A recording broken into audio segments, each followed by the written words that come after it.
요즘 전 세계 공황이 난리입니다. 바로 한국 벚꽃 때문인데요. 그동안 벚꽃 하면 일본인 줄 알았지만 올 봄 뭔가 달라졌어요. 벚꽃 시즌 항공권 예약 세계 1위에서 일본이 밀렸습니다. 그 자리를 차지한 게 서울이에요. 해외 반응이 난리가 났습니다. 한국 벚꽃이 진짜야?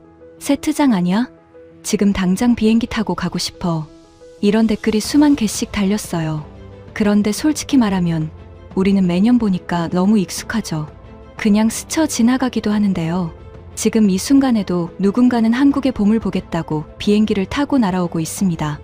오늘은 그 사람들이 한국에서 대체 뭘 보고 이러는 건지 그 이야기를 들려드릴게요. 한국 최고라고 댓글을 남겨주세요. 여러분의 구독과 좋아요는 아주 큰 힘이 됩니다. 베를린 편집실, 밤 11시. 식어 빠진 커피 옆에서 기사를 마무리하던 중이었는데 동료 하나가 모니터를 가리키며 말했죠. 마이클, 이거 봤어? 유튜브에서 난리 났는데. 화면 속 영상을 보자마자 저는 솔직히 피식 웃었습니다.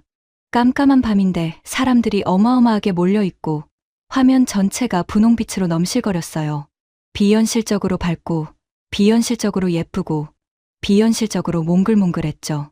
댓글창은 이미 폭발 직전이었습니다. 영어, 독일어, 프랑스어, 아랍어가 뒤섞여 전부 같은 말을 하고 있었어요. 이거 진짜야? 세트장 아니야? 지금 당장 비행기 타고 가고 싶어 죽겠어. 서울 석촌호수라고 했습니다. 밤에 벚꽃 보러 나온 사람들로 호수 전체가 꽉 찬 거라고 했죠. 저는 마우스를 내려놓고 팔짱을 꼈어요. 조명발이죠 뭐. 보정도 잔뜩 들어간 거고요. 무엇보다 밤에 벚꽃이 저렇게 선명하게 보인다는 게 말이 안 됩니다. 저는 마이클 하트만이에요. 52살, 독일 일간지 문화부 선임 기자. 29살에 처음 교토 철학의 길을 걸었고 그 이후로 20년 동안 일본 문화를 전문으로 취재해왔습니다. 벚꽃이라면 제가 좀 알죠. 세계 벚꽃의 기준은 일본이에요. 수백 년의 하나미 문화, 교토의 철학의 길, 마루야마 공원의 수양 벚꽃, 그게 진짜입니다. 한국 벚꽃이 그걸 넘는다고요? 코웃음이 나왔어요. 그냥 창을 닫으려다가 멈췄습니다. 화면 한쪽에 열어뒀던 탭 하나가 눈에 걸렸거든요. 트립닷컴 봄 시즌 예약 데이터였어요. 올봄 벚꽃 시즌, 전 세계 항공권 예약량 1위. 저는 눈을 비볐습니다. 서울이었어요. 도쿄는 2위로 밀려나 있었죠. 전년 대비 83% 증가. 독일발 한국행 항공권은 무려 142% 급증. 저는 숫자를 3번 읽었습니다. 팔짱을 꼈던 팔이 스르륵 풀렸어요. 이건 바이럴 영상 하나가 터진 게 아니었습니다. 관광 데이터 자체가 움직이고 있었어요. 제 독자들이, 제 동료들이 교토를 두고 서울로 가고 있다는 뜻이었죠. 20년 동안 한 번도 흔들린 적 없던 공식이 무너지고 있었습니다. 벚꽃 하면 일본이라는 공식이요. 저는 편집장에게 메일을 열었어요. 손가락이 키보드 위에서 잠깐 멈췄다가 움직이기 시작했습니다. 한국 벚꽃 바이럴의 실체를 파헤치는 현장 취재를 제안합니다. 조작된 이미지와 과장된 SNS가 어떻게 관광 데이터를 왜곡하는지, 그리고 왜 진짜 벚꽃 문화는 여전히 일본에 있는지를 독자들에게 직접 보여드리겠습니다. 전송 버튼을 누르고 항공권 검색창을 열었습니다. 인천행, 편도, 출발 사흘 후 비행기 안에서 저는 교토 사진들을 한 장씩 꺼내봤어요. 철학의 길, 기온 시라카와 마루야마 공원의 수양 벚꽃, 20년치 취재 사진들이죠. 이게 기준입니다. 이것과 비교해서 한국 벚꽃이 얼마나 못 미치는지 보여주면 되는 거예요. 별로 어려운 일이 아니었습니다. 12시간 비행 동안 반박 기사 초안을 머릿속에서 거의 다 완성했어요. 제목도 이미 정해뒀습니다. 그런데 인천공항에 내려서 공항버스에 올라타는 순간 저는 그만 입을 다물었습니다. 창밖으로 고속도로가 펼쳐지는데 도로 양옆 가로수가 전부 흰색이고 분홍색이었어요. 꽃이 없는 나무가 없었습니다. 한두 그루가 아니에요. 버스가 달리는 동안 시선이 닿는 곳마다 끝없이 이어졌죠. 분홍빛 터널이 서울까지 계속됐습니다. 서울 도심으로 접어드니 아파트 단지 진입로도 골목 안쪽도 편의점 옆 작은 화단까지 전부 벚꽃이었어요. 저는 차창에 얼굴을 가까이 댔다가 다시 등받이에 기댔습니다. 솔직히 말하면 사진으로 보던 것과 실물은 달랐어요. 꽃의 밀도가, 길 위로 쏟아지는 분홍빛의 양이 예상보다 훨씬 많았습니다. 봄이 도시를 통째로 덮은 것 같은 느낌이랄까요. 잠깐 그런 생각이 스쳤다가 저는 고개를 저었어요. 교토를 못 본 사람이라면 감동받겠지. 저는 다릅니다. 저에겐 기준이 있으니까요. 노트북을 열어 반박 기사 첫 문장에 커서를 올렸습니다. 그런데 손가락이 잘 움직이지 않았어요. 이상하게도요. 창밖에 벚꽃은 서울 한복판까지 들어오는 내내 단 한 번도 끊기지 않고 계속 흘러갔습니다. 숙소는 서울 도심 한복판에 잡았어요. 취재 동선을 고려한 선택이었는데 체크인을 마치고 짐을 풀다가 문득 창밖을 내다봤습니다. 빌딩들 사이로 분홍색이 삐죽 보였어요. 아, 저기도 있구나. 그냥 그 정도로 생각했죠. 피곤했으니까요.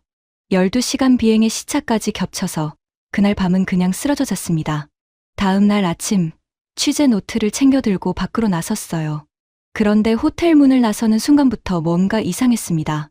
골목 입구 가로수가 벚꽃이었어요. 그 옆 편의점 앞도, 길 건너 버스 정류장 뒤도 전부 벚꽃이었죠. 어제 버스 창밖에서 봤으니까 많다는 건 알았는데 직접 그 아래 서보니 느낌이 완전히 달랐어요. 가지가 머리 위로 쏟아지듯 드리워져 있었습니다. 꽃잎 몇 개가 바람에 날려 제 재킷 위로 내려앉았죠. 저는 그걸 툭툭 털어냈어요. 취재하러 온 거니까요. 지하철을 타러 역 계단을 내려가는데 거기서 또 멈췄습니다. 입구 양옆 가로수 가지가 계단 안쪽으로 늘어져 있었어요.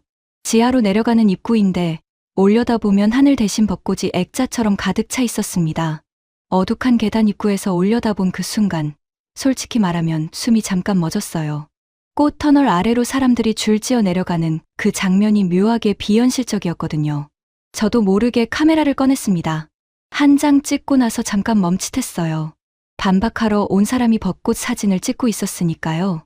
카메라를 가방에 도로 집어넣었습니다. 지하철을 타고 몇 정거장을 달렸어요. 지상 구간에 접어드는데 창밖으로 또 벚꽃이었습니다. 선로 양옆으로 늘어선 나무들이 전부 만개해 있었어요. 전철이 그 사이를 가르며 달리는 동안 차창으로 분홍빛이 빠르게 스쳐 지나갔죠. 맞은편에 앉은 한국인 아주머니가 창밖을 보다가 작게 감탄하는 소리를 냈어요. 매년 보는 사람도 저런 소리가 나오는구나 싶었습니다.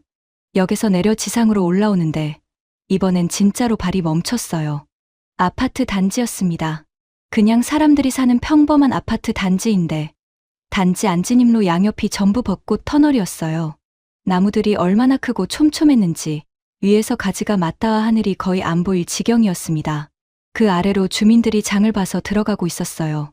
아이들이 가방 메고 그 터널 아래로 뛰어가고 할머니 두 분이 그 밑벤치에 앉아 이야기를 나누고 있었죠.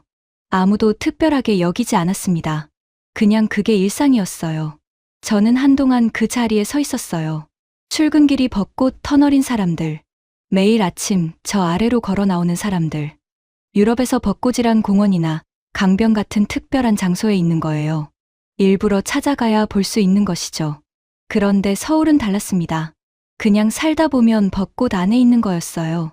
마트 가는 길에도, 지하철 타는 길에도, 아이 등굣길에도 도시 전체가 봄 안으로 들어가 있는 느낌. 취재 노트를 꺼내 뭔가 적으려다가 잠깐 고민했습니다. 뭐라고 써야 할지 몰랐거든요. 예상했던 그림이 아니었어요. 저는 화려하게 꾸며진 관광용 벚꽃 명소를 기대했습니다. 외국인 관광객을 끌어모으기 위해 특정 장소에 집중적으로 심어놓은 나무들, 입장료를 받는 공원, 인증샷 포인트, 그런 걸 예상했는데 여기서 본 건 그냥 사람들의 일상이었어요. 꾸민 게 아니었습니다. 그게 오히려 더 당혹스러웠죠.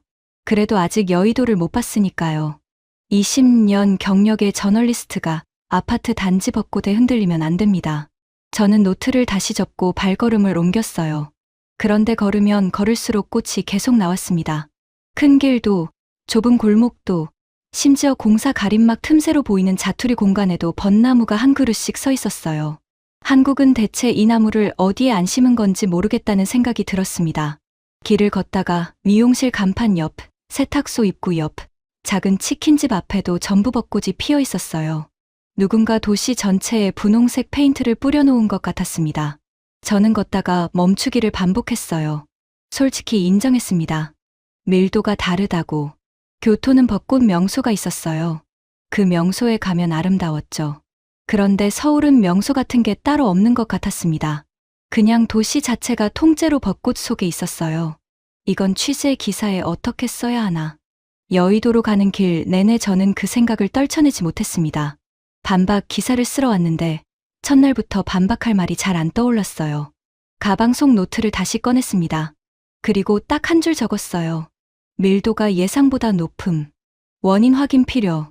저널리스트의 언어로 최대한 건조하게 정리했는데 그렇게 적으면서도 저는 알고 있었어요. 저 한 줄이 사실 이런 뜻이라는 걸. 생각보다 훨씬 예쁜데 여의도역에서 나오는 순간 저는 그만 걸음을 멈추고 말았습니다. 지하철 출구 계단을 올라오는데 눈앞이 갑자기 분홍색으로 꽉 찼어요. 출구 바로 앞에서 벚꽃 터널이 시작되고 있었습니다. 나무들이 얼마나 큰지 가지가 출구 위까지 늘어져서 계단을 올라오는 사람들이 꽃 커튼을 헤치고 나오는 것처럼 보였어요. 그 사이로 오전 햇살이 부서지면서 꽃이 빛을 받아 환하게 빛났습니다. 뒤에서 올라오던 사람이 저를 툭 치고 지나가서야 제가 출구 한가운데 서 있다는 걸 깨달았죠. 한강 방향으로 걸어가는데 사람이 이미 어마어마했어요. 이른 오전인데도 윤중로 양옆으로 인파가 빼곡했습니다. 벚나무가 도로 양쪽에 줄지어 서 있고 그 아래로 사람들이 걷고 서고 사진 찍고 앉아 있었어요. 나무 한 그루 한 그루가 전부 만개해 있었습니다. 가지가 도로 위로 아치를 그리며 맞닿아 있어서 그 아래를 걸으면 꽃 천장 아래를 걷는 느낌이었죠. 꽃이 피 바람에 날려 사람들 머리 위로 흩날렸어요. 누군가 꽃비라는 표현을 쓰던데 실제로 보니까 그 말이 딱 맞았습니다. 저는 가방에서 취재 노트를 꺼냈어요. 체크리스트를 만들어 왔거든요. 수만 명이 몰리는 행사에서 반드시 나타나는 문제들이 있습니다. 유럽의 대형 축제를 수도 없이 취재했으니까 저는 잘 알아요. 쓰레기, 소음, 음주 소란, 무질서한 동선, 바닥에 나뒹구는 캔과 봉지들. 일단 이것부터 확인하기로 했습니다. 반박 기사의 두 번째 단락은 여기서 나올 거라고 생각했거든요. 화려한 영상 뒤에 감춰진 현실. 그게 제가 보여주고 싶었던 거였죠. 그런데 체크리스트 칸이 채워지질 않았어요. 쓰레기통 주변이 깨끗했습니다. 그냥 깨끗한 게 아니라 수만 명이 몰린 곳이라고 믿기 어려울 정도였어요. 사람들이 알아서 자기 쓰레기를 챙기고 있었습니다. 돗자리를 깔고 앉은 사람들은 경계가 명확했어요. 옆 돗자리를 침범하는 사람이 없었습니다. 아이들이 뛰어다녀도 어른들이 자연스럽게 길을 터줬고 사진을 찍으려는 사람이 있으면 주변 사람들이 먼저 비켜줬죠. 소리를 지르거나 취해서 비틀거리는 사람도 안 보였어요. 저는 펜을 들고 있다가 그냥 내렸습니다. 그때였어요. 강변 쪽에서 오토바이 소리가 났습니다. 배달 오토바이였어요. 그런데 이 오토바이가 공원 안으로 들어오는 거예요. 잔디밭 옆 통로를 따라 조심스럽게 들어오더니 돗자리 하나 앞에서 멈췄습니다. 상자를 내렸어요. 치킨이었습니다.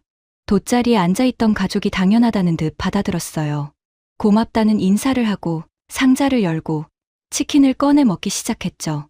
벚꽃이 머리 위로 흩날리는 강변 돗자리에서요. 저는 그 장면을 멍하니 보다가 주변을 둘러봤어요. 저쪽 돗자리엔 피자가 도착했습니다. 그 옆엔 족발이었고요. 어디선가 떡볶이 냄새도 났어요. 공원 전체가 야외 레스토랑이 되어 있었습니다. 그것도 배달로.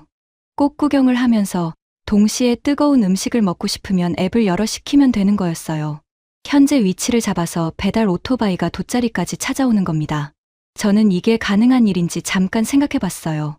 독일이었으면 공원 배달 자체가 안 됩니다. 잔디밭 위치를 특정할 수 있는 앱도 없고 배달 인프라가 이 정도로 촘촘하지도 않고요.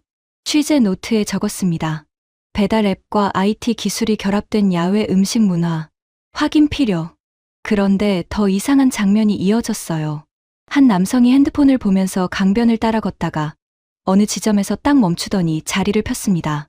제가 보기엔 다른 자리랑 별 차이가 없었는데 그 자리에서 사진을 찍으니까 벚꽃과 한강이 정확히 예쁜 각도로 잡혔어요. 알고 보니 실시간 벚꽃 개화 지도 앱이었습니다. 지금 이 시간 이 공원에서 가장 꽃이 예쁜 포인트를 알려주는 거였어요. 저는 그 앱 화면을 슬쩍 봤는데 지도 위에 지금 사람들이 몰린 위치까지 실시간으로 표시되고 있었습니다. 어디로 가면 덜 붐비고 어디가 지금 제일 만개했는지를 다 보면서 움직이는 거였죠. 저는 체크리스트를 덮었어요. 이건 제가 예상했던 풍경이 아니었습니다. 수만 명이 몰렸는데 무질서하지 않은 이유가 있었어요. 시민의식이 기반이 된 데다가 기술이 사람들의 동선을 자연스럽게 분산시키고 있었던 거죠. 축제를 즐기는 방식 자체가 달랐습니다. 유럽 사람들이 봄 축제에 나오면 구경하는 거예요. 꽃을 보고 사진 찍고 걷다가 돌아가는 거죠. 그런데 한국 사람들은 봄 안에서 살고 있었습니다. 뜨거운 치킨을 먹고 맥주를 마시고 돗자리 위에 누워서 꽃잎이 떨어지는 걸 올려다봤어요. 꽃이 배경이 아니라 일상의 한 부분이었습니다. 저는 강변 벤치에 혼자 앉았어요. 한강이 햇살을 받아 반짝이고 그 위로 벚꽃 가지가 드리워져 있었습니다. 맞은편 건물들과 산이 같은 프레임 안에 들어왔어요. 도시와 강과 꽃과 산이 한꺼번에 보이는 풍경.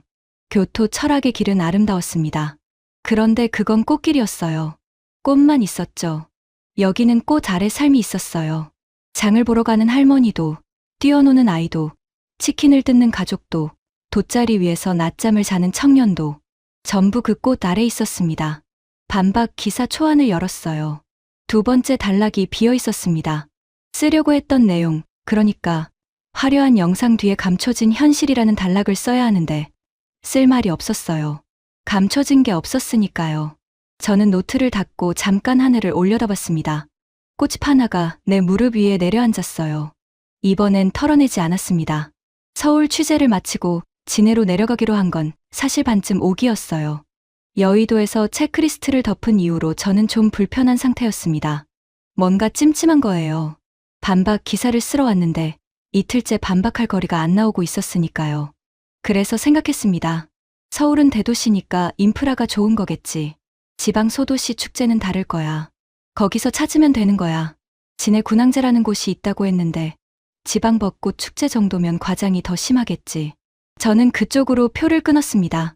기차를 타고 내려가는 내내 저는 노트북을 열어뒀어요. 반박 기사 초안을 손보고 있었는데 솔직히 잘 안 됐습니다. 첫 단락은 썼어요. 석촌호수 영상이 조명과 보정의 산물이라는 내용이었는데 그걸 뒷받침할 근거가 점점 약해지고 있었거든요. 직접 보고 난 뒤로요. 두 번째 단락은 무질서와 비위생이었는데 여의도에서 그것도 없었습니다. 세 번째 단락을 위해 진해에 가는 거였어요. 지방 축제의 초라한 현실. 저는 그게 마지막 카드라고 생각했습니다. 창원역에 내려서 진해 방향버스로 갈아탔어요. 버스가 진해 시내로 접어드는데 저는 차창 밖으로 고개를 돌렸습니다. 그리고 아무 말도 못했어요.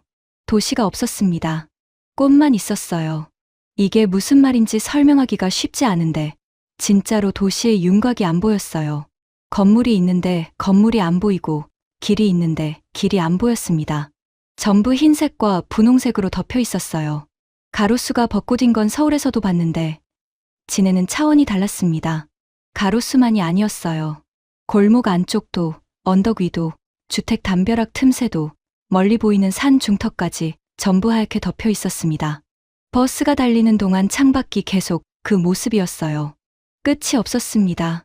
버스에서 내렸어요. 첫 발을 땅에 딛는 순간 꽃잎이 바람을 타고 날아와 얼굴에 닿았습니다. 고개를 들었어요. 머리 위로 벚꽃 가지가 하늘을 가리고 있었습니다. 하늘이 보이는 틈보다 꽃이 차지한 공간이 더 많았어요. 저는 한동안 그냥 서 있었습니다. 뭔가를 해야 한다는 생각이 잠깐 멈췄어요. 36만 그루라고 했습니다. 나중에 확인한 숫자예요. 진해 시내 가로수, 공원, 언덕, 해군기지 담벼락까지 합쳐서 36만 그루의 왕벚나무가 이 도시 안에 있었습니다. 그 숫자가 처음으로 실감이 났어요. 숫자로 볼 때는 그냥 숫자였는데 직접 그 안에 서 있으니까 알겠더라고요. 이건 꽃이 많은 도시가 아니었어요. 꽃으로 이루어진 도시였습니다. 걸으면서 취재 노트를 꺼내려다가 그냥 가방에 넣어뒀어요. 일단 걸었습니다. 여좌천이라는 곳으로 향했는데 하천 양옆으로 벚나무가 늘어선 1.5km 구간이었어요. 그 길 안으로 들어서는 순간 저도 모르게 발이 느려졌습니다. 양옆에서 가지가 하천 위로 뻗어나와 서로 맞닿아 있었어요. 그 아래로 물이 흐르고 물 위로 꽃잎이 떨어져 내렸습니다. 사람들이 그 길을 따라 천천히 걷고 있었어요. 아무도 빠르게 걷지 않았습니다. 이 길에서 빠르게 걷는 게 오히려 이상한 일처럼 느껴졌죠. 저는 한참을 걷다가 다리 위에 멈춰 섰어요. 하천 위로 꽃잎이 흩날리는 걸 내려다봤습니다. 꽃잎이 물 위에 내려앉아서 흘러가고 있었어요. 분홍색 꽃잎이 물결을 따라 천천히 떠내려가는 장면을 저는 꽤 오랫동안 보고 있었습니다. 취재 중이라는 사실을 잠깐 잊었어요. 정신을 차린 건 군악대 소리 때문이었습니다. 멀리서 북소리와 트럼펫 소리가 들렸어요. 저는 소리 나는 쪽으로 걸어갔습니다. 중얼로터리 방향이었어요. 가까이 가니까 거리 한복판에 사람들이 양쪽으로 늘어서 있었습니다. 그 사이로 해군 군악대가 행진하고 있었어요. 흰 제복을 입은 의장대가 절도 있는 걸음으로 벚꽃 길을 지나가고 있었습니다. 머리 위로는 꽃잎이 흩날리고 바닥에는 이미 떨어진 꽃잎이 하얗게 쌓여 있었어요. 그 위를 군악대가 지나가고 있었죠. 저는 그 장면 앞에서 카메라를 들었다가 내렸어요. 다시 들었다가 또 내렸습니다. 어떻게 찍어야 이 장면이 제대로 담기는지 몰랐거든요. 벚꽃과 군복과 행진과 음악이 한 공간에 있었습니다. 이 조합을 유럽 어느 도시에서 봤냐고 묻는다면 저는 한 번도 없다고 해야 했어요. 교토에서도 없었습니다. 이순신 장군 추모 행사가 함께 열린다고 나중에 들었어요. 진해 군항제는 단순한 벚꽃 축제가 아니었습니다. 해군 도시 진해에서 이충무공을 추모하는 행사가 시작이었고 벚꽃 시즌과 맞물려 지금의 모습이 됐다고 했어요. 그래서 해군사관학교가 군항제 기간에 일반에 개방되고 세계 각국의 군악이 장대가 이 벚꽃 길 위에서 행진을 합니다. 200만 명 이상이 찾는다고 했어요. 지방 소도시 축제라고 생각하고 왔는데 이건 규모부터 제가 아는 어떤 축제와도 달랐습니다. 저는 로터리 옆 계단에 잠깐 앉았어요. 노트북을 열어서 기사 초안 세 번째 단락을 봤습니다. 지방 축제의 초라한 현실이라고 적어둔 자리가 비어 있었어요. 뭘 써야 하는지 모르겠다는 게 아니라 이제 그 단락은 없애야겠다는 생각이 들었습니다. 제목을 바꿔야 했어요. 세 번째였죠. 처음 베를린에서 정해뒀던 제목, 공항버스 안에서 바꾼 제목, 여의도에서 또 바꾼 제목. 이제 세 번째로 지웠습니다. 꽃잎이 노트북 자판 위로 내려앉았어요. 저는 그걸 보다가 노트북을 그냥 닫아버렸습니다. 오늘은 여기까지만 하기로 했어요. 진해에서 하룻밤을 묵었어요. 숙소 창문을 열면 벚꽃이 보였습니다. 밤이 되니까 가로등 불빛을 받아 하얗게 빛났어요. 저는 한동안 그걸 보다가 창문을 닫았습니다. 잠이 잘 안 왔어요. 사흘째 반박 기사 초안이 제대로 채워지지 않고 있었거든요. 저널리스트로 20년을 살면서 취재를 나갔다가 이렇게 빈손인 적이 없었습니다. 다음 날 아침 숙소 근처 카페에 자리를 잡았어요. 커피를 마시면서 노트북을 열었는데 기사 초안 대신 검색창을 열었습니다. 진해 벚꽃 역사를 찾아보기 시작했어요. 20년 동안 일본 문화를 취재하면서 벚꽃 원산지에 대해 깊이 파고든 적은 없었거든요. 당연히 일본이라고 생각했으니까요. 그런데 검색을 하다 보니 눈에 걸리는 내용이 있었습니다. 제주도 왕벚나무 자생지. 저는 커피잔을 내려놓고 화면을 더 들여다봤어요. 마침 카페 주인이 말을 걸었습니다. 외국인이 혼자 진해까지 왔다는 게 신기했나 봐요. 어설픈 영어로 여기 처음이냐고 물었습니다. 저는 기자라고 벚꽃 취재를 왔다고 했어요. 그러자 카페 주인이 잠깐 기다리라더니 전화를 했습니다. 15분쯤 지나서 머리가 하얀 노인이 카페 안으로 들어왔어요. 카페 주인 소개로 알고 보니 진해에서 수십 년 동안 벚나무를 연구해온 식물학 교수였습니다. 영어가 되는 분이라고 했어요. 우리는 한참 동안 얘기를 나눴습니다. 교수님은 따뜻한 분이었어요. 제가 일본 문화 전문 기자라고 소개하니까 빙긋 웃으셨습니다. 그러더니 이런 말씀을 하셨어요. 그러면 오늘 여기 오신 게 아주 잘 오신 겁니다. 저는 노트를 꺼내 들었어요. 교수님 말씀이 시작됐습니다. 차분하고 조용한 목소리였는데 내용은 전혀 차분하지 않았어요. 벚꽃 하면 일본을 떠올리는 건 자연스러운 일이라고 하셨어요. 하나미 문화가 세계적으로 알려졌고 일본이 벚꽃을 관광 자원으로 먼저 키웠으니까요. 그런데 여기서 질문 하나를 해야 한다고 하셨습니다. 벚꽃이 어디서 왔는지를 아십니까? 저는 당연하다는 듯 대답했습니다. 일본 아닙니까? 교수님이 조용히 고개를 저으셨어요. 왕벚나무의 자생지는 제주도입니다. 한국 땅입니다. 저는 펜을 들고 있다가 멈췄어요. 교수님이 설명을 이어가셨습니다. 오랫동안 왕벚나무의 원산지가 일본이라는 게 통설이었다고 해요. 일본의 소메이요 시노가 워낙 유명하니까요. 그런데 1962년에 한국 식물학자 두 분이 제주도 한라산 자락에서 왕벚나무가 자생하고 있다는 걸 밝혀냈습니다. 자생이에요. 누가 심은 게 아니라 원래부터 그 땅에서 자라고 있었던 거죠. 이후 연구들이 계속 이어지면서 왕벚나무의 원산지가 한국이라는 사실이 점점 더 확실해졌습니다. 저는 노트에 뭔가 적으려다가 그냥 손을 내렸어요. 교수님이 잠깐 창밖을 바라보셨습니다. 그러다 이런 말씀을 하셨어요. 재밌는 역사가 있어요. 일제강점기 때 진해에 일본 해군기지가 들어서면서 거리에 벚나무를 많이 심었습니다. 해방이 되고 나서 사람들이 분노했어요. 일본의 꽃을 왜 우리 거리에 심었냐고 직접 도끼를 들고 나와서 베어내기 시작했습니다. 그런데 1962년에 이게 일본 품종이 아니라 제주도에서 온 우리 나무라는 사실이 밝혀진 거예요. 베어내다가 살리기 운동으로 돌아섰죠. 오해로 베어냈다가 진실을 알고 다시 살린 나무입니다. 교수님이 저를 보시면서 조용히 덧붙이셨어요. 기자님이 지금 하시는 일하고 좀 비슷하지 않습니까? 저는 그 말을 듣고 한동안 아무 말도 못했습니다. 20년이었어요. 20년 동안 벚꽃 취재를 하면서 한 번도 원산지를 의심한 적이 없었습니다. 당연히 일본 것이라고 생각했고 그 전제 위에서 모든 기사를 썼어요. 그런데 그 전제 자체가 틀려 있었던 거예요. 일본이 세계의 벚꽃 문화를 알린 건 맞습니다. 하나미는 일본의 전통이고 소메이 요시노는 일본이 키워낸 품종이에요. 그 공은 인정해야 합니다. 그런데 그 나무의 뿌리가 어디서 왔는지는 다른 문제였습니다. 그리고 저는 20년 동안 그 다른 문제를 한 번도 물어본 적이 없었어요.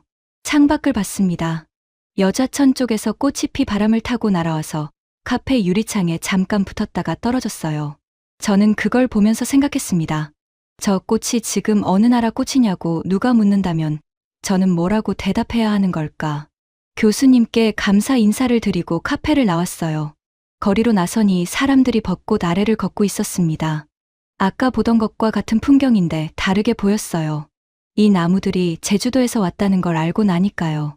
진해 사람들이 오해로 베어냈다가 진실을 알고 다시 살린 나무들이라는 걸 알고 나니까요. 꽃이 더 무겁게 느껴졌습니다. 가볍게 흩날리는 것 같은데 이 꽃 한 송이 한 송이에 그런 역사가 담겨 있는 거였어요. 노트북을 열었습니다. 반박 기사 초안이 화면에 떠 있었어요. 저는 한참 그 화면을 들여다봤습니다. 그러다 파일을 닫았어요. 삭제한 게 아니에요. 그냥 닫았습니다. 아직 뭘 써야 할지 정확히 모르겠으니까요. 다만 이 초안은 더 이상 쓸 수 없다는 건 알았습니다. 교수님이 마지막에 하신 말씀이 계속 머릿속에서 맴돌았어요. 기자님이 지금 하시는 일하고 좀 비슷하지 않습니까? 저는 오해로 한국에 왔습니다.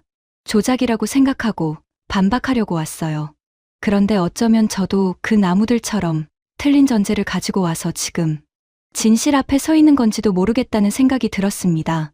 베어내다가 살리기 운동으로 돌아선 사람들처럼 저도 지금 어느 방향으로 돌아서야 할지 그 경계 어딘가에 서 있는 것 같았어요.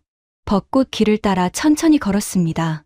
이번엔 취재 노트를 꺼내지 않았어요. 서울로 돌아온 날 오후, 저는 딱히 갈 데가 없었어요. 진해에서 올라오는 기차 안에서 노트북을 열었다가 그냥 닫았습니다. 반박 기사 초안이 있는 파일을 열 엄두가 안 났어요. 교수님 말씀이 계속 머릿속에서 맴돌았거든요. 숙소에 짐을 던져놓고 밖으로 나왔는데 발이 자연스럽게 석촌호수 쪽으로 향했습니다. 특별한 이유는 없었어요. 그냥 걷고 싶었습니다. 호수 주변에 사람이 많았어요. 평일 오후였는데도 돗자리가 빼곡했습니다. 벚꽃은 절정이었어요. 호수를 따라 늘어선 나무들이 전부 만개해서 물 위로 가지를 들이우고 있었습니다. 바람이 불 때마다 꽃잎이 무더기로 날렸어요. 호수 수면 위로 꽃잎이 떠다니고 사람들 머리 위로 꽃비가 쏟아지고 공기 중에 꽃잎이 가득했습니다. 낮인데도 비현실적으로 예뻤어요. 저는 베를린 편집실에서 봤던 야간 영상을 떠올렸습니다. 밤에 조명까지 켜지면 그 영상처럼 보이겠구나. 처음으로 그 생각을 했어요. 조작이나 보정이 아니라 그냥 저게 실제 모습이겠구나 하고요. 빈자리를 찾아 호수 쪽 벤치에 앉았어요. 멍하니 물을 보고 있었는데 옆 돗자리에서 인기척이 났습니다. 내 식구였어요. 아버지, 어머니, 초등학생쯤 돼 보이는 딸, 그리고 그보다 어린 아들. 돗자리를 펴고 자리를 잡더니 아버지가 핸드폰을 꺼냈어요. 뭔가를 주문하는 것 같았습니다. 저는 크게 신경 쓰지 않았어요. 20분쯤 지났을까요? 배달 오토바이가 호수 옆 통로로 들어왔습니다. 그러더니 그 가족 돗자리 앞에 딱 멈추더니 상자를 내려놓았어요. 치킨이었습니다. 아이들이 소리를 질렀어요. 엄마가 웃으면서 상자를 열었죠. 따뜻한 김이 올라왔습니다. 벚꽃이 머리 위로 흩날리는 호숫가 돗자리에서 막 배달된 뜨거운 치킨이 나왔어요. 그 장면이 이상하게 오래 눈에 박혔습니다. 그때 어머니가 저를 봤어요. 눈이 마주쳤는데 어머니가 잠깐 망설이더니 제 쪽으로 치킨 한 조각을 내밀었습니다. 핸드폰 구글 번역 화면을 같이 내밀면서요. 화면에 이렇게 적혀 있었습니다. 같이 드실래요? 저는 사양하려다가 그냥 받았어요. 어색하게 돗자리 한쪽에 걸터 앉았습니다. 아이들은 외국인이 옆에 앉은 게 신기한지 저를 빤히 쳐다봤어요. 아버지가 캔맥주를 하나 내밀었습니다. 또 구글 번역이었어요. 한국 맥주예요. 맛있습니다. 저는 웃으면서 받았어요. 치킨을 한 입 베어 물었습니다. 바삭했어요. 진짜로 바삭했습니다. 겉은 바삭하고 안은 촉촉했는데 이게 방금 배달됐다는 게 믿기지 않을 정도였어요. 독일에서 배달 음식은 대체로 식거나 눅눅해진 채로 도착합니다. 그런데 여기서는 호수 옆 돗자리까지 뜨겁게 왔어요. 저는 두 번째 조각을 집으면서 아버지한테 엄지를 들어 보였습니다. 아버지가 흐뭇하게 웃었어요. 주변을 둘러봤습니다. 저쪽 돗자리에는 피자가 도착했어요. 그 옆에는 족발이었고 조금 더 가니까 떡볶이 냄새가 났습니다. 호수 가장자리를 따라 늘어선 돗자리마다 배달 음식이 하나씩 올려져 있었어요. 꽃 구경을 하면서 동시에 뜨거운 음식을 먹고 싶으면 앱을 열어서 지금 앉아있는 위치로 주문하면 되는 거였습니다. 배달 오토바이가 공원 통로를 따라 들어와서 돗자리까지 찾아왔어요. 이게 가능한 인프라가 이 나라에는 깔려 있었습니다. 저는 맥주를 한 모금 마셨어요. 독일에서 이렇게 하려면 어떻게 해야 할까? 잠깐 생각해봤습니다. 일단 공원에서 배달이 안 돼요. 주소가 없으니까요. 설령 된다고 해도 오는 동안 식습니다. 그리고 모르는 옆 사람이 치킨을 권하는 일도 잘 없죠. 그게 나쁜 게 아니에요. 그냥 문화가 다른 겁니다. 그런데 그 다름이 오늘은 이쪽이 훨씬 좋게 느껴졌어요. 딸아이가 꽃잎을 잡으려고 손을 뻗다가 치킨 소스를 팔에 묻혔습니다. 어머니가 웃으면서 닦아줬어요. 아버지는 맥주를 마시면서 호수를 바라봤습니다. 아들은 이미 치킨 한 마리를 반쯤 해치웠고요. 저는 그 옆에 어색하게 앉아서 맥주를 홀짝이고 있었습니다. 말이 통하지 않았어요. 구글 번역이 중간중간 오갔지만 대화라고 할 수도 없었죠. 그냥 같이 앉아있는 거였습니다. 그런데 이상하게 편했어요. 유럽에서 봄 축제를 수도 없이 다녔습니다. 맥주 축제, 꽃 축제, 음악 축제. 그 어떤 곳에서도 이런 느낌은 없었어요. 모르는 사람 옆에 앉아서 아무 말 없이 같이 밥을 먹는 느낌. 꽃잎이 음식 위로 날아드는 걸 같이 웃으면서 털어내는 느낌.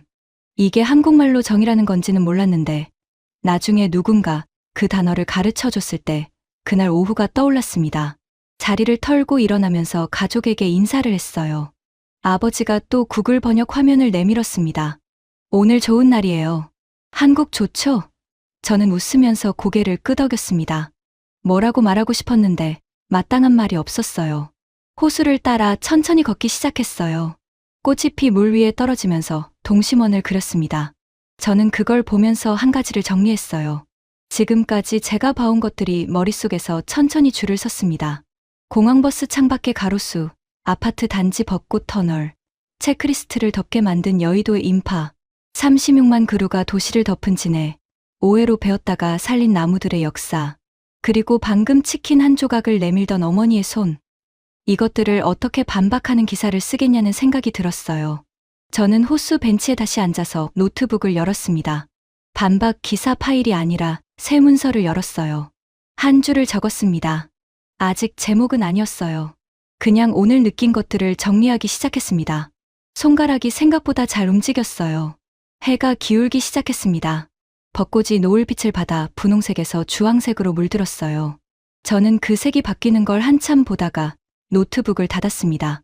오늘 밤은 여기 좀 더 있어야겠다는 생각이 들었어요.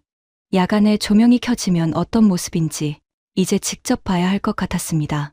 해가 지고 나서도 저는 자리를 뜨지 않았어요. 벤치에 앉아서 노트북을 무릎 위에 올려놓은 채 기다렸습니다. 주변 사람들이 하나둘 돗자리를 접고 일어나기 시작했어요. 저는 오늘 밤 조명이 켜지면 어떤 모습인지 봐야겠다고 생각했거든요. 베를린 편집실에서 처음 봤던 그 영상, 조작이라고 웃어넘겼던 그 장면을 이제 직접 확인하고 싶었습니다. 어두워지는 속도가 생각보다 빨랐어요.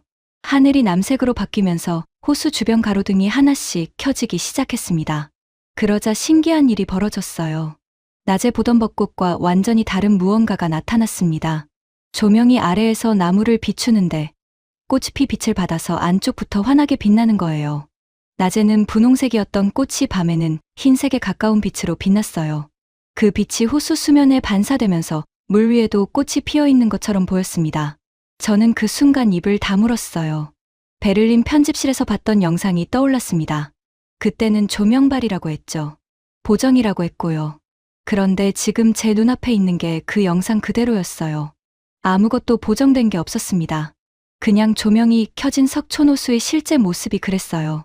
댓글창에서 세트장 아니야 라고 했던 사람들이 왜 그런 말을 했는지 이제 알겠더라고요. 실제인데 실제처럼 안 보이는 풍경이었습니다.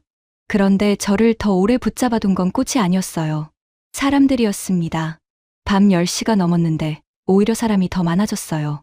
낮에 돗자리를 접고 갔던 자리에 새로운 사람들이 채워졌습니다. 퇴근을 하고 나온 것 같은 직장인들, 손을 잡고 걷는 연인들, 그리고 예상하지 못한 사람들도 있었어요. 유모차를 끌고 나온 젊은 부부, 지팡이를 짚은 할아버지, 초등학생쯤 돼 보이는 아이가 부모 손을 잡고 벚꽃을 올려다보고 있었습니다. 밤 10시가 넘은 시간에 아이와 노인이 호숫가를 걷고 있었어요. 저는 그 장면을 보면서 잠깐 멍했습니다. 베를린이 떠올랐어요. 밤 10시에 베를린 공원. 저도 베를린에서 20년을 살았는데 그 시간에 공원에 아이를 데리고 나오는 부모는 없습니다. 파리도 마찬가지예요. 런던 밤거리를 혼자 걷는 건 어지간한 용기가 있어야 해요. 도쿄는 상대적으로 안전하지만 이렇게 자정 가까이까지 온 가족이 공원을 산책하는 문화는 아닙니다. 그런데 서울은 밤 11시에 이 많은 사람들이 호숫가를 걷고 있었어요. 치안의 문제가 아니라는 생각이 들었습니다. 치안이 좋아서 밤에 나오는 게 아니었어요. 밤에 나오는 게 당연한 문화이기 때문에 치안이 이 수준으로 유지되는 것 같았습니다. 닭이 먼저냐 달걀이 먼저냐 같은 얘기지만 분명한 건 이 사람들이 밤 11시에 아이 손을 잡고 호숫가를 걸으면서 아무런 불안을 느끼지 않는다는 거였어요. 그게 일상이었습니다. 특별한 날이 아니라 그냥 평일 밤이었는데도요. 저는 벤치에서 일어나 걷기 시작했어요. 호수를 한 바퀴 돌았습니다. 걸으면서 주변을 살폈어요. 저널리스트의 눈으로요. 경찰이 많은가? 많지 않았습니다. 군데군데 보이긴 했지만 삼엄한 느낌은 없었어요. 통제가 심한가? 아니었습니다. 사람들이 자유롭게 오가고 있었어요. 그러면 왜 이게 가능한 걸까? 걸으면서 생각했는데 답이 잘 안 나왔습니다. 한 가지는 분명했어요.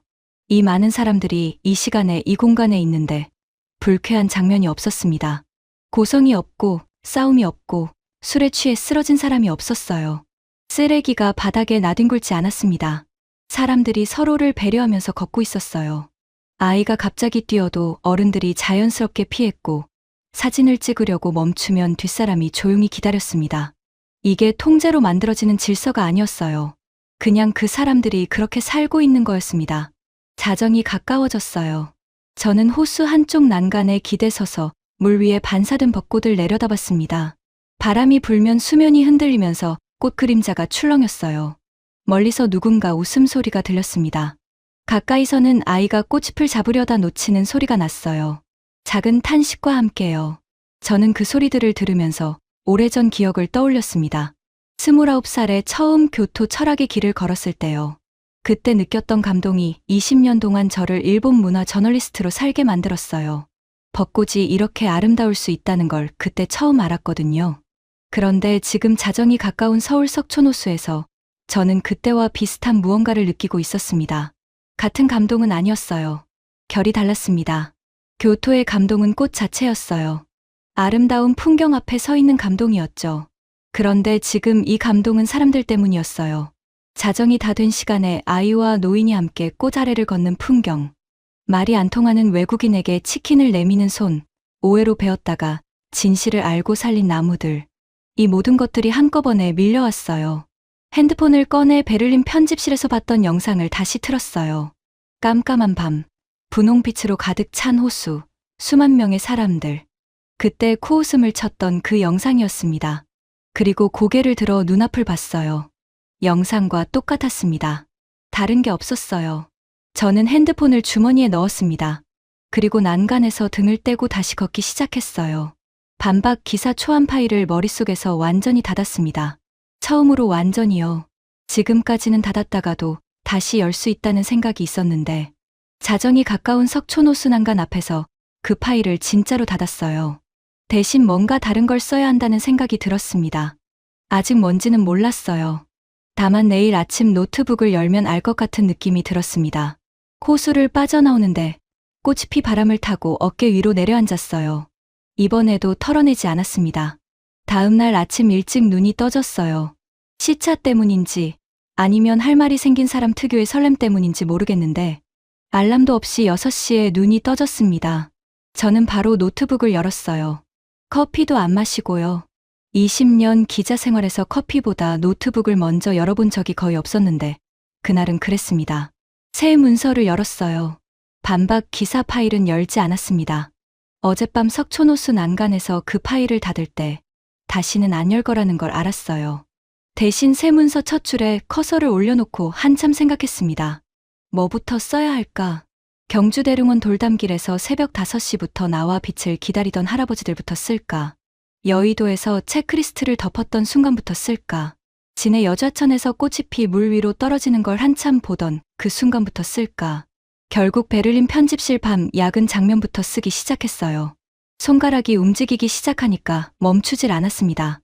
20년 경력 기자가 한국에 반박 기사를 쓰러 왔다가 어떻게 무너졌는지를 순서대로 썼어요.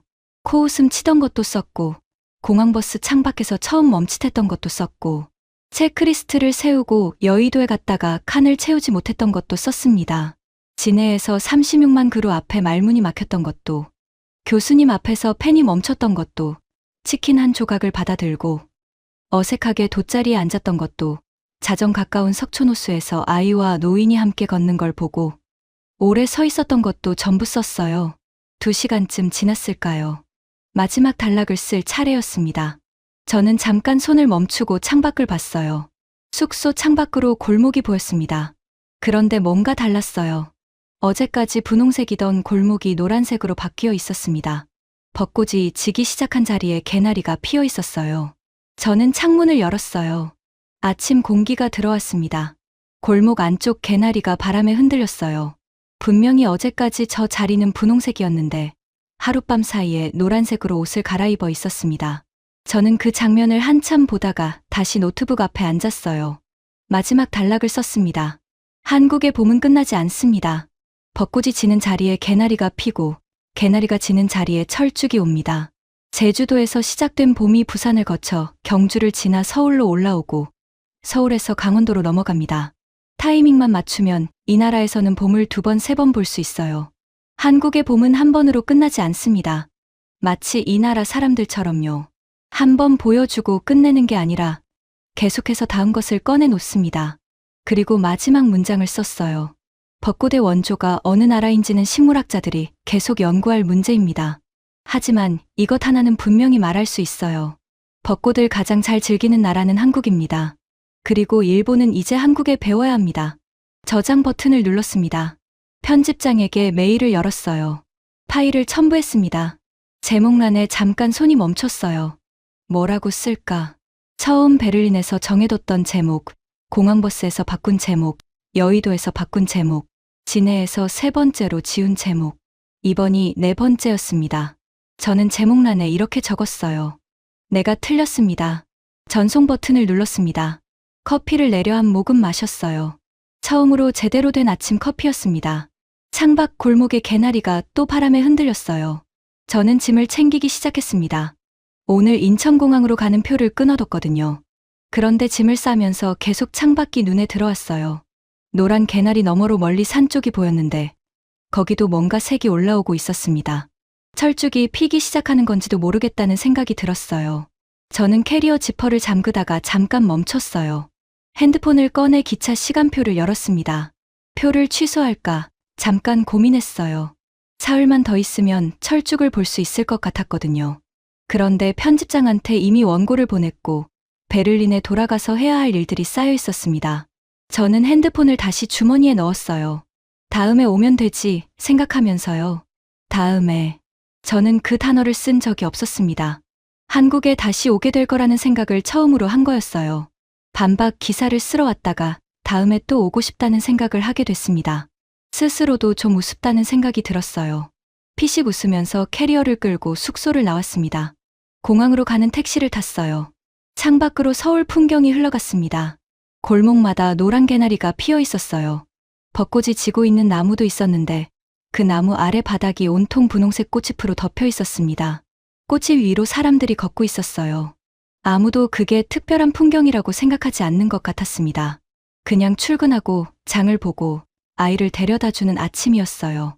꽃이 위에서 고속도로에 접어들었습니다. 반대 차선을 봤어요. 공항에서 서울 방향으로 들어오는 공항버스들이 줄지어 달리고 있었습니다. 창문 너머로 버스 안 사람들 얼굴이 보였어요. 핸드폰을 들여다보는 사람, 창밖을 내다보는 사람, 이어폰을 끼고 눈을 감은 사람. 봄을 보러 한국으로 들어오는 사람들이었습니다. 저는 그 버스들을 한참 바라봤어요. 열흘 전 제가 저 버스 안에 있었습니다. 반박 기사 초안을 머릿속에서 완성해두고 교토 사진을 꺼내보면서 한국 벚꽃이 얼마나 못 미치는지 확인하러 가는 길이었죠. 저 버스 안에서 저는 어떤 표정이었을까? 아마 팔짱을 끼고 창밖을 보고 있었겠죠. 냉소적인 표정으로요. 택시 기사가 라디오를 켰어요. 한국 노래였는데 밝고 경쾌한 곡이었습니다. 저는 가사를 알아들을 수 없었지만 멜로디가 기분 나쁘지 않았어요. 창밖으로 가로수가 계속 흘러갔습니다. 벚꽃이 지고 있는 나무들이었어요. 꽃잎이 바람을 타고 날렸습니다. 고속도로 위로 꽃잎이 흩날리는 게 보였어요. 인천공항 출국장에 들어서면서 저는 한번 뒤를 돌아봤습니다. 입국장 방향이었어요. 막 도착한 사람들이 캐리어를 끌고 나오고 있었습니다. 설레는 얼굴들이었어요. 봄을 따라 한국으로 들어온 사람들이었습니다. 그 얼굴들을 보면서 저는 열흘 전 제 얼굴을 생각했어요. 저도 설레는 얼굴이었을까? 아니었을 겁니다. 저는 반박하러 왔으니까요. 그런데 지금 이 순간 돌아가는 길에 저는 설레고 있었습니다. 다음에 오면 철쭉을 봐야겠다는 생각 때문이었어요. 제주에서 강원도까지 봄을 따라 올라가 보고 싶다는 생각도 들었고요. 그리고 어쩌면 진해 교수님을 다시 만나서 제주도 왕벚나무 이야기를 더 들어보고 싶다는 생각도 있었습니다. 탑승구로 걸어가면서 편집장한테 문자가 왔어요. 원고 잘 받았어. 제목이 마음에 드는데 이번 기사 좋을 것 같아. 저는 피식 웃었어요. 좋을 것 같다는 말이 맞을 겁니다. 20년 기자 생활에서 이렇게 완전히 틀린 예상을 하고 취재를 나갔다가 돌아온 적이 없었거든요. 그런데 이상하게 창피하지가 않았어요. 틀렸다는 걸 인정하는 기사를 썼는데 오히려 오랜만에 제대로 된 기사를 쓴 기분이었습니다. 비행기가 이륙했어요. 창가 자리였는데 고도가 올라가면서 서울 전경이 내려다 보였습니다. 건물들 사이로 벚꽃이 지고 있는 나무들이 보였어요. 개나리가 노랗게 올라오고 있는 골목들도 보였습니다. 멀리 산 쪽으로는 분홍빛보다 더 진한 색이 올라오고 있었어요. 철쭉이었습니다. 한국의 봄이 다음 장으로 넘어가고 있었어요. 저는 그 풍경을 창밖으로 한참 내려다봤습니다. 구름 속으로 들어가서 아무것도 안 보일 때까지요.